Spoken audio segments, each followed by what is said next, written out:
এই ঠান্ডায় 10টা টিফিন হোক বা ডিনারের প্লেটে যদি গরম গরম আলুর পরোটা সার্ভ করা যায় তাহলে তো একদম মাখন হয়ে যাবে ব্যাপারটা, তাই না? আর সেটা যদি হয় আবার বাড়িতে বানানো একদম নরম তুলতুলে আলুর পরোটা, তাহলে তো আর কোনো কথাই না। তার জন্যই তোমাদের সামনে নিয়ে চলে এলাম নরম তুলতুলে স্বাস্থ্যকর আলুর পরোটা। হ্যাঁ, স্বাস্থ্যকর বললে অনেকেই নাক কুচকাবে যে আলুর পরোটা বা স্বাস্থ্যকর। হ্যাঁ, আলুটা জানি আমরা অস্বাস্থ্যকর খাবার, কিন্তু তাও সেটাকে যদি বাইরের খাবারের থেকে তো বাড়িতে বানানোটা একটু স্বাস্থ্যকর বটেই। তাই তোমাদের জন্য এই রেসিপিটা। নমস্কার বন্ধুরা, রান্নাবাটি জমজমাটি চ্যানেলে তোমাদের সকলকে স্বাগত। আজকে তোমাদের সামনে করে দেখানো হবে নরম তুলতুলে আলুর পরোটা। কী করে আলুর পরোটা বানাচ্ছি তাহলে দেখতে থাকো। আলুর পরোটা বানানোর জন্য অবশ্যই লাগবে আলুটা আমরা সিদ্ধ করে নিয়েছি এবং সেটা হাতের সাহায্যে মেখে নিয়েছি। তোমরা চাইলে আলুটা গ্রেটারের সাহায্যে গ্রেট করে নিতে পারো। এবার পালা আলুটাকে একটু মশলাদার বানানো। তার জন্য আমি দিয়ে দিলাম 1 চিমটে হলুদ গুঁড়ো, তারপর দিয়ে দিলাম একটু গোটা জিরে, তারপর দিচ্ছি রোস্টেড জিরে গুঁড়ো পাউডার। এইটা জিরেটার সাথে আমরা কিছু শুকনো লঙ্কা একবার শুকনো কড়াইয়ে ভেজে নিয়ে তারপর গুঁড়িয়ে নিয়েছি। এর বাড়ির ভাজা মশলা সবার বাড়িতেই মোটামুটি থাকে। এই মশলাটার পরিমাণটা কিন্তু একটু বেশি দিতে হবে। তারপর দিয়ে দিলাম আমরা বিট নুন বা পিঙ্ক সল্ট যেটাকে বলে। তারপর একটু চটপাটা বানানোর জন্য দিয়ে দিলাম চাট মশলা। তারপর দিচ্ছি জোয়ানটাও কিন্তু হাতের সাহায্যে একটু ক্রাশ করে নিচ্ছি, তাহলে কিন্তু ফ্লেভারটা আরও বেশি ভালো আসে। এবার তার সাথে দিচ্ছি পরিমাণ মতো নুন। আমরা পরোটা আটাটা যখন মাখবো ওটার মধ্যে আর নুন দেবো না এক্সট্রা করে, তাই আলুর মধ্যেই সমস্ত নুনটা দিয়ে দিলাম। তার সাথে দিলাম সামান্য চিনি, তোমরা চাইলে এটা স্কিপ করতে পারো। আমরা একটু মিষ্টি মিষ্টি, বেশ নুন ঝাল সমস্ত কিছু ভালো হবে, তাই একটু চিনিটা দিলাম। তারপর এখানে দিচ্ছি লঙ্কা কুচি এবং ধনেপাতা কুচি। এটাতে ফ্লেভারটা কিন্তু বেশ ভালো আসে। তোমরা যদি পছন্দ না করো তোমরা বাদ দিতেই পারো।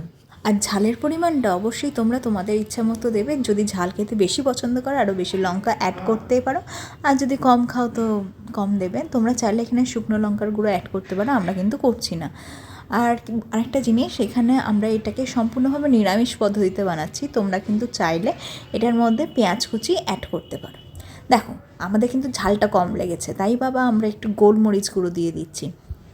গোলমরিচ গুঁড়োর ফ্লেভারটাও ভালো আসে, তার সাথে ঝালটাও পাওয়া যায়, তাই আমরা একটু গোলমরিচ গুঁড়ো দিলাম। তোমরা চাইলেও দিতে পারো, এতে কিন্তু ভালোই হবে জিনিসটা। তারপর দেখো মাখতে মাখতে মনে হলো আরেকটু জিরে গুঁড়ো দিলে বেশি ভালো হয়। ওই যে আগেই বললাম জিরে গুঁড়োর ফ্লেভারটা এখানে বেশি ভালো লাগে। তারপর দিলাম সামান্য গরম মশলা। এবার আরও একটু ফ্লেভার অ্যাড করার জন্য দিচ্ছে কেশরি মেথি। সেটাও কিন্তু হাতের সাহায্যে ক্রাশ করতে হবে, তাহলেই ফ্লেভারটা বেশি ভালো আসে। এবার আবার সব কিছু দিয়ে ভালো করে আলুটা আবার চটকে চটকে একটু মেখে নিতে হবে। এবার পরোটা বানাবো বলে আমরা আটাটা মেখে নিচ্ছি। তোমরা চাইলে এখানে ময়দা নিতে পারো, আমরা ময়দা নিচ্ছি না, সম্পূর্ণটা আটায় করছি।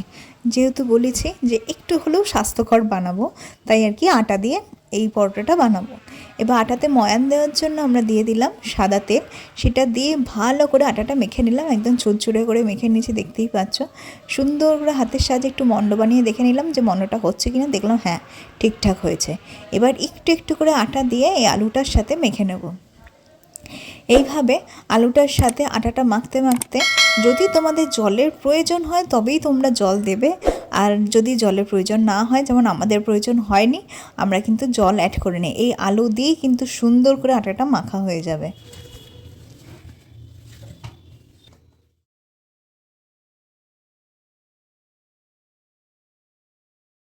দেখো, আমাদের আলু পরোটার জন্য আটাটা কিন্তু খুব সুন্দর করে মাখা হয়ে গেছে। আগেই বললাম আমরা কিন্তু কোনো জল অ্যাড করিনি, তাতেই কিন্তু কত সফট ডো হয়ে গেছে, বুঝতেই পারছো।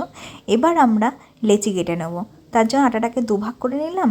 এবার সেটা থেকে ছোটো ছোটো করে লেচি কেটে নেব। ছোটো ছোটো বলতে আলু পরোটার সাইজটা একটু মোটা হয় আর একটু বড় হয় অন্যান্য পরোটার থেকে, তাই আমরা একটু বড় বড় করেই লেচিটা কেটে নিচ্ছি। এবার এই লেচিগুলোকে সুন্দর করে হাতের সাহায্যে একটু প্রেস করে করে গোল গোল করে নিচ্ছে, ঠিক যেমন আটার রুটিতে আমরা করে থাকি, একদম কোনো আলাদা কিছু নেই। সম্পূর্ণভাবে তোমরা তোমাদের ইচ্ছা মতো এখানে লেচির সাইজ দিতে পারো। এই যে আগেই বললাম একটু সাইজে বড় বড় হবে লেচিগুলো।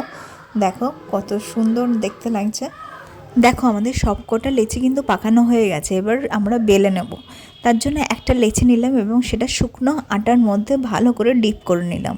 তোমরা চাইলে এটা তেল দিয়েও করতে পারো, কিন্তু তেল দিয়ে করলে আমাদের মনে হয় একটু অসুবিধা হবে, পরোটাটা বেলার পর তুলতে অসুবিধা হবে, কারণ আটা বেলনা চাকিতে লেগে যেতে পারে। তাই আমরা এটা শুকনো আটায় করছি, তোমরাও শুকনো আটাতেই করো এটা। দেখো আমাদের একটা পরোটা বেলা কিন্তু কমপ্লিট, খুব সুন্দর হয়েছে, রুটির মতো গোল শেপ হয়ে গেছে। এবার এদিকে আমরা একটা গরম তাওয়া বসিয়ে দিয়েছি অলরেডি, তাওয়াটা কিন্তু সুন্দর করে গরমও হয়ে গেছে। এবার এই গরম তাওয়ার মধ্যে পরোটাটা দিয়ে দিলাম। এখন কিন্তু আমরা কোনো তেল দিইনি তাওয়ার মধ্যে, শুকনো গরম তাওয়াতেই পরোটাটা একটু সেঁকে নেব। এদিকে পরোটা সেঁকা হতে থাক, ততক্ষণ আরও বাকি পরোটাগুলো আমরা একসাথে বেলে নিচ্ছি। দেখো এক পিঠ সেঁকা হয়ে যাওয়ার পর আবার কিন্তু আমরা উল্টে দিলাম। এইভাবে দু পিঠই ভালো করে একটু একটু করে সেঁকে নেব। ভালো করে সেঁকা হয়ে যাওয়ার পর তারপর আমরা তেল অ্যাড করছি। এখানে খুন্তির সাহায্যে আমরা সাদা তেলটা পরোটা চারদিকে একটু ছড়িয়ে নিচ্ছি। তারপর ওইটুকু তেল দিয়ে গোটা পরোটার গায়ে লাগিয়ে সুন্দর করে ভেজে নেব। তোমরা চাইলে এই আলুর পরোটাটা ঘি দিয়েও কিন্তু ভাজতে পারো, সেটাও কিন্তু খেতে খুব ভালো হবে। তো আমরা এখানে সাদা তেলই কারণ ওই যে বলেছি একটু স্বাস্থ্যকর বানাবো, তাই আর কি, তাই আমরা আর ঘি ইউজ করলাম। তোমরা কিন্তু ঘি দিয়েও ভাজতে পারো, বলে দিলামটা। আমাদের এই রান্নাগুলো কেমন লাগছে অবশ্যই কিন্তু কমেন্ট করে জানাতে একদম ভুলো না। দেখো তোমাদের সাথে গল্প করতে করতে কিন্তু আমাদের পরোটা একটা ভাজা হয়ে গেছে।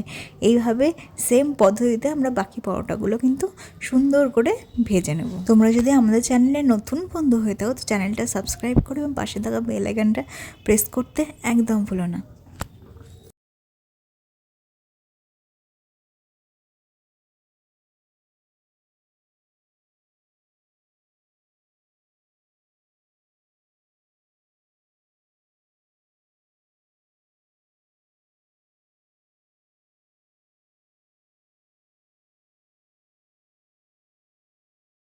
দেখতেই পাচ্ছ নরম গরম নিরামিষ আলুর পরোটা কিন্তু একদম রেডি।